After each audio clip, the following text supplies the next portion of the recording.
James Turner for the untouchable true school sports.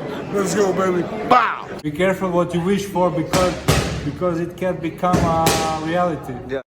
The untouchable true school sports empire and all that blase. Listen, guys, we're pressed for time. We got another exciting week of training camp here in the Bay Area with the future face of Japanese boxing, Yugo Osaki. Now, listen, guys, I wanted to just give my quick comments on the fight over the weekend between Eduardo Sugar Nunez and Christopher Pitufo Diaz. I'm not gonna lie to you guys, I got so busy during camp that I forgot that it even happened until after it was done. But I heard a lot of good things about it. I heard it was a really exciting fight. So I definitely went back and I watched it. I'm a big Eduardo Sugar Nunez fan.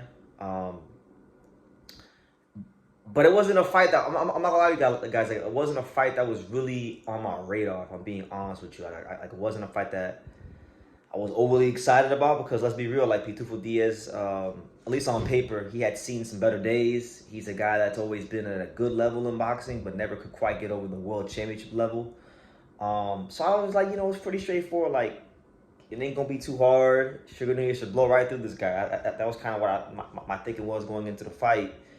But when I went back and I watched it, that's not what I saw. I saw probably the most determined version of Pitufo Diaz I had seen in ever. Like, the guy, he didn't beat Shakur Stevenson all those years ago for the title when they fought. I was there live in the flesh in Orlando when he fought Vaquero Navarrete for the title. He didn't get over the hump in that fight either. He had lost to some great fighters, like top upper echelon potential Hall of Fame fighters. So, in my opinion, like, we don't know what Sugar Nunez will turn out to be, but right now, you wouldn't say he's on a Hall of Fame trajectory. He's just, he's a world champion. He's a good fighter, right? So I felt like, what, maybe this might have been in his mind, maybe it might have been the most winnable fight out there for him, right? Of all the guys he fought for the title, and he sure as hell fought like it. Because I can't remember the round, but he was pressing. He was pressing Sugar Nunez. He was in his chest. He came to fight. I think it was in the first 3 or 4 rounds. He landed a shot. On Nunez, and Nunez kind of lost his balance, but his glove touched the canvas, right? So with his glove touching the canvas, that should have been a knockdown. It wasn't called. It was blatant bullshit by the referee. I didn't like that, right? So fast forward a couple rounds. Nunez hits him with a similar shot, and a similar sequence happens, but this time in reverse, with Diaz having his glove graze the canvas. And of course, they in Mexico, so what do? They called a knockdown, right?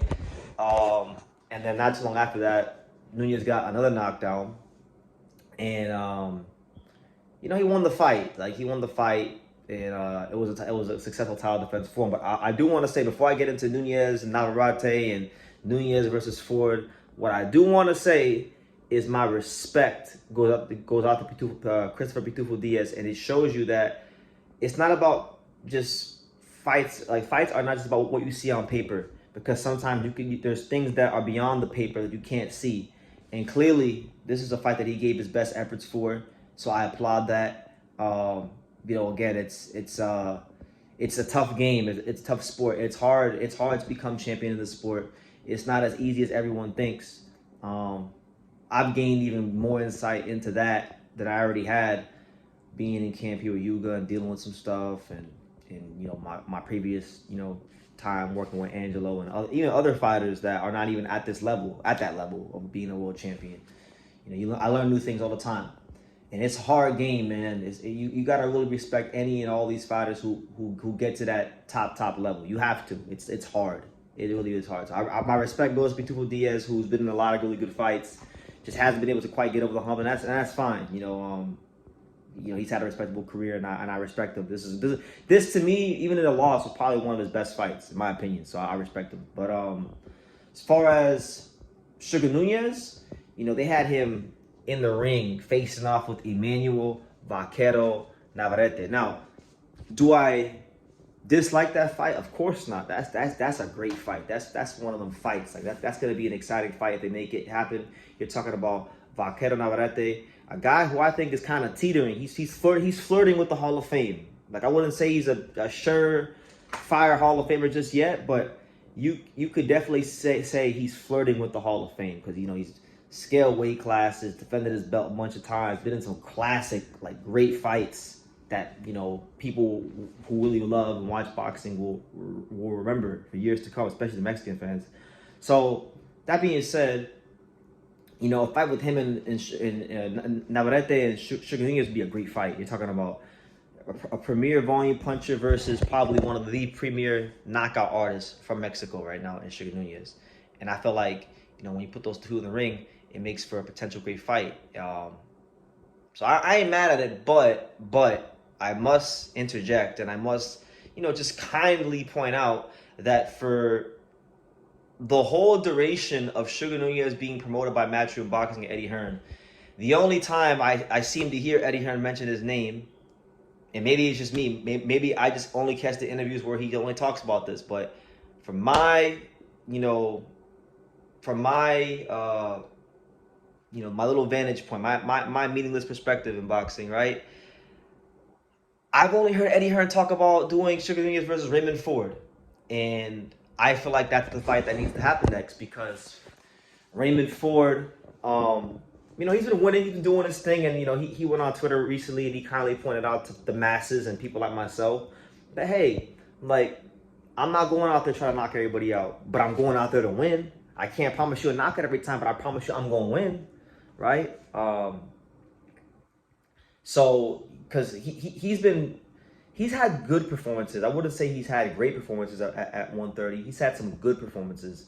Will get knockdowns and then he'll just kind of cruise. And he's not really showing that next level of quality that people are looking for in terms of, getting these knockouts because he's a bigger puncher at 130 than he was at 126. But I feel like with Ford, just like with the Komatov fight, he's going to need to be in some real danger for you to get the best out of him. So I feel like this would be that. I feel like this would be that fight.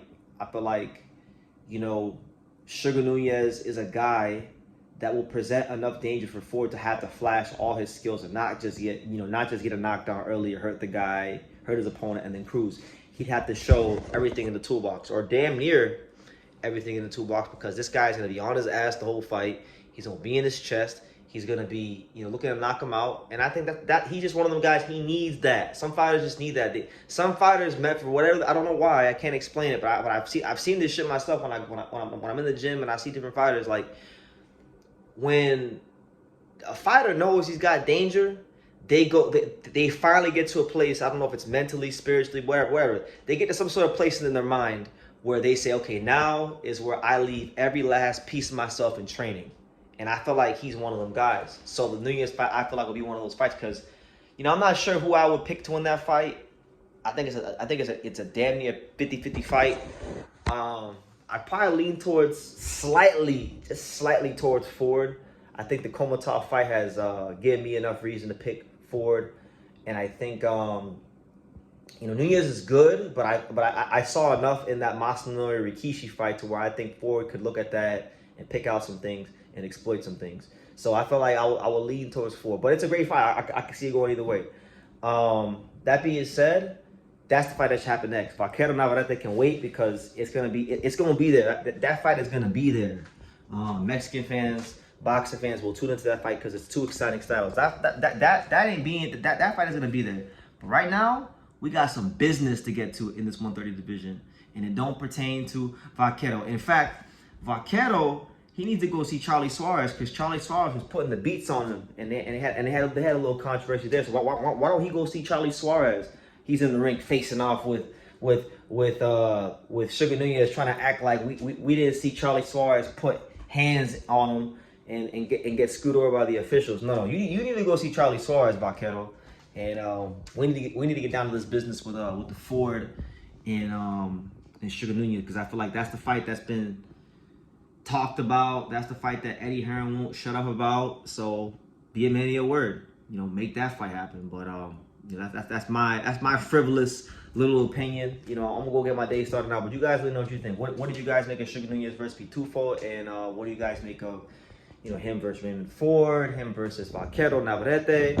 Leave all your comments down below, And y'all know the rest. Thank you for watching another video on the untouchable True School Sports Empire. For more great boxing content just like this, make sure you guys stay tuned and subscribe. You won't be disappointed.